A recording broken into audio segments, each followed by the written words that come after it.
ألا بذكر الله تطمئن القلوب.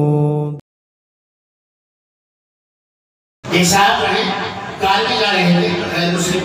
اب انہوں نے بناوٹ سے لوگ گزرتے رہتے ہیں، اب انہوں نے جو ہے پان کھانے کا تھوکا، وہ ایک مسلمان کے اوپر جا کر پڑ گیا، ابھی کپڑے بدل کر آئے تھے سفید کپڑے اور کار پڑ گئی، غیر مسلم کو احساس ہوا بہت برا ہوا، فوراً اس نے کار روکی اور کہا کہ صاحب آپ کو دلیل دی، تو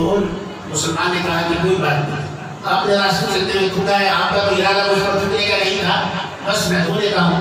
کہا نہیں آپ نے دھولاتا ہوں کہ نہیں کوئی بات میں دھولوں گا آپ جائیں،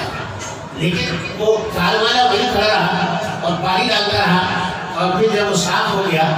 تو مسلمان نے مسابقت کیا، شکریہ ادا کیا کہ صاحب آپ کا احسان ہے کہ آپ نے پانی ڈالا، کہا صاحب شرمندہ نہ کرو، تھوکا تو میں نے ہی تھا، کہا کہ کوئی بات نہیں ہو گیا، تو اس نے کہا کہ میں آج تک مسلمان کو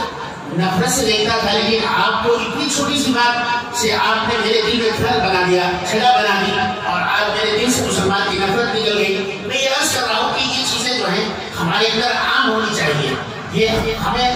قدم قدم پر اس طرح کے واقعات ہمیں ملتے ہیں، اس طرح کے واقعات ہماری زندگی میں روزانہ پیش آتے ہیں،